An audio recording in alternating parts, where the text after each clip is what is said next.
Selamat datang di Zayana Media.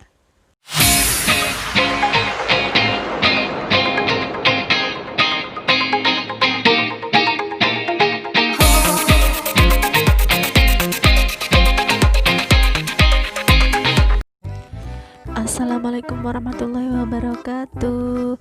Halo anak-anak, berjumpa lagi dengan Bu Lina. Pada pertemuan hari ini kita akan belajar tentang kewajiban dan hak terhadap lingkungan.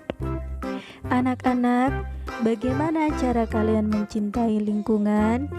Dapatkah kalian menyebutkan contoh-contohnya dalam kehidupan sehari-hari? Sebelumnya, yuk kita simak cerita berikut ini. Cerita pergi ke pasar. Pulang sekolah, Udin, Lani, dan Beni berkunjung ke pasar. Beni ingin membeli sapu ijuk titipan ibunya.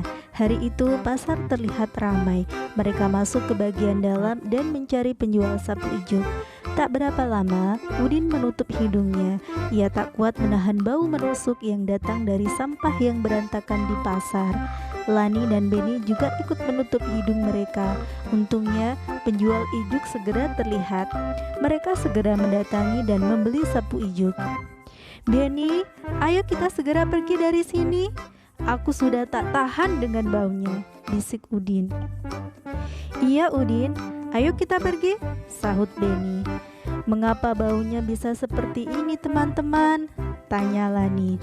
"Sepertinya keadaan ini karena banyak sekali sampah yang tidak dibuang di tempatnya, sehingga baunya busuk. Aku khawatir pembeli bisa sakit." "Wah, kalau seperti ini terus, bisa-bisa nanti terjadi banjir karena aliran air tidak lancar," keluh Udin. "Apa yang harus kita lakukan ya teman-teman?" "Salah satunya, kita harus membuang sampah pada tempatnya," jawab Beni. Dalam hati mereka tidak ingin hal seperti ini terjadi pada lingkungan pasar. Hari itu, Lani, Beni, dan Udin mendapat pengalaman berharga. Nah, anak-anak, berdasarkan cerita tersebut, apa yang terjadi di lingkungan pasar? Ya, kalian benar bahwa di dalam pasar banyak sekali sampah berserakan, tidak dibuang pada tempat sampah, sehingga menimbulkan bau yang sangat busuk. Jika dibiarkan terus-menerus, maka akan menimbulkan penyakit. Setiap orang berhak mendapatkan lingkungan yang bersih dan nyaman. Ketika kita membuang sampah sembarangan, itu berarti bahwa kita sudah mengambil hak orang lain. Oleh sebab itu, kita harus membuang sampah pada tempatnya. Lalu, bagaimana cara kita menjaga lingkungan?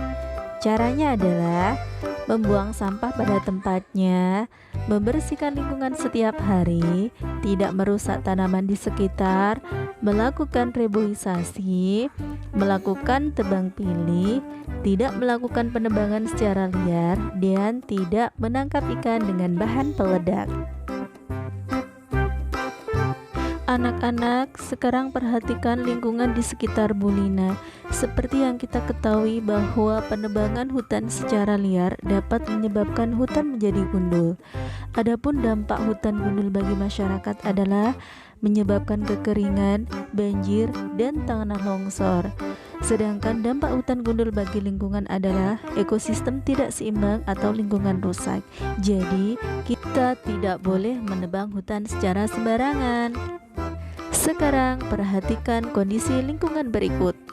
Ya, dalam keadaan banjir, apa yang menyebabkan banjir? Salah satunya dari faktor manusia, yaitu membuang sampah sembarangan dan penebangan secara liar.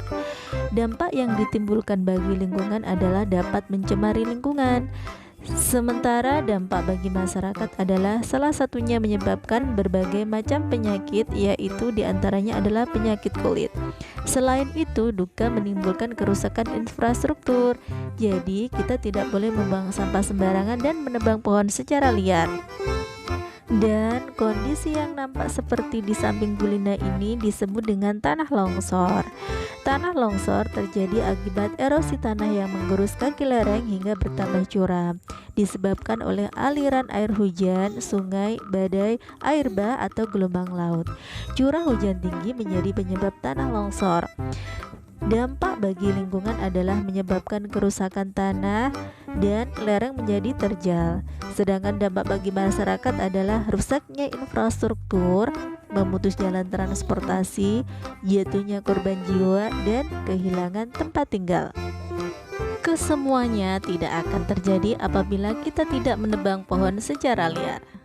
Jadi, dapat kita simpulkan bahwa dampak dari tidak melaksanakan kewajiban terhadap lingkungan adalah rusaknya lingkungan, adanya pencemaran lingkungan seperti pencemaran air dan udara menjadi tidak segar. Kurangnya kesadaran masyarakat menjaga lingkungan akan berdampak pada kerusakan alam sekitar, sehingga akan berpengaruh terhadap sistem ekonomi. Anak-anak, cukup sekian kegiatan pembelajaran hari ini. Sampai berjumpa lagi pada kegiatan pembelajaran berikutnya. Ayo kita jaga lingkungan kita. Wassalamualaikum warahmatullahi wabarakatuh.